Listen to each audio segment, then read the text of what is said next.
11, no verso 9, diz assim: mas Esaú disse: eu tenho bastante, meu irmão, seja para ti o que tens. Verso 11: toma, peço a minha bênção que te foi trazida, porque Deus graciosamente me tem dado, porque tenho de tudo, e estou com ele até que o tomou. Qual é a diferença entre ter muitos bens e ter fartura? Qual é a diferença entre você ter muitos bens e ser farto? Esse texto ele narra o encontro de Jacó com Esaú.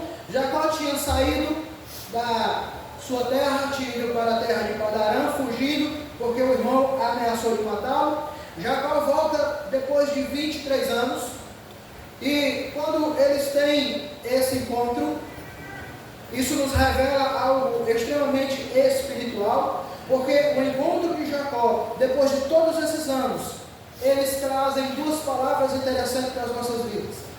Esaú encontra-se com Jacó e diz: meu irmão, eu tenho muitos bens.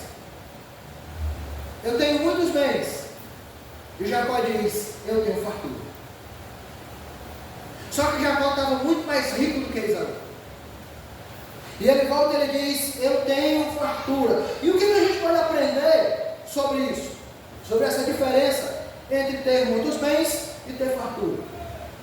Primeira coisa, irmãos, que eu posso ver nesse texto é que muitos bens não significa ter fartura. Esaú fala de posses materiais. Esaú fala de gado, Esaú fala de terras, Esaú fala de plantação, Esaú fala de agricultura, Esaú fala da sua colheita. Se hoje nós pudéssemos arrolar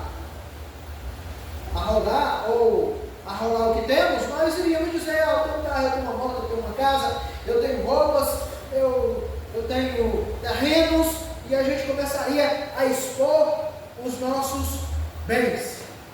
Só que bens materiais, eles não significam fartura.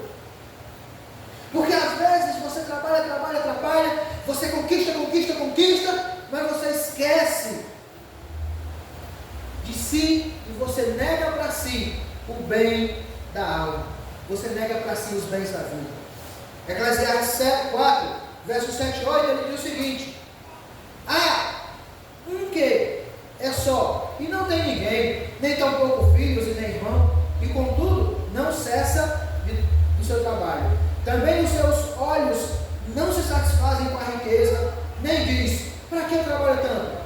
Privando a minha alma do bem.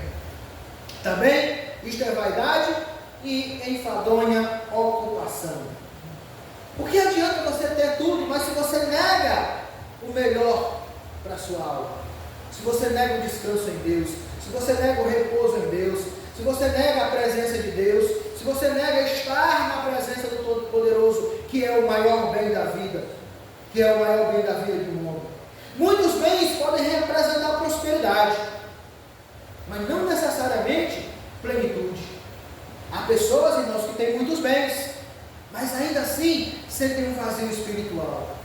Há pessoas que têm muitos recursos, mas ainda assim não têm felicidade, não têm paz com Deus, não têm a alegria de Deus nas suas vidas.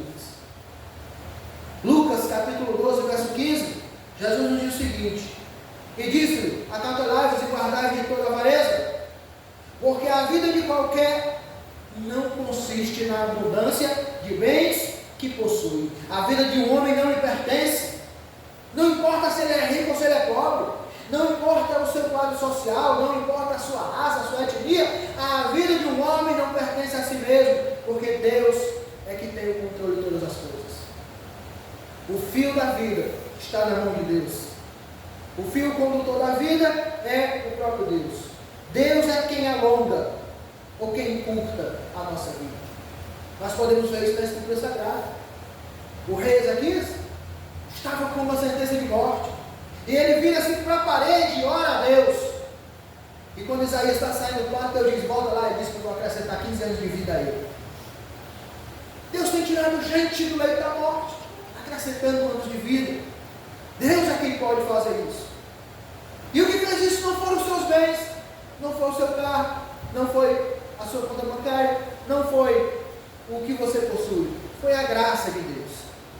Porque quando a morte chegar, quando Deus determinar, você pode ter o dinheiro que tiver, você pode ter a quantidade que você tiver, você pode ter os bens que você tiver, meu irmão. Não tem jeito. Deus vai realizar aquilo para o qual Ele tentou. Então, a posse de bens materiais não tem nada a ver com o desenvolvimento de progresso espiritual. São duas coisas completamente diferentes. São duas coisas distintas. Esaú tinha muitos bens, porém o seu lado mau fazia com que ele desprezasse as coisas espirituais.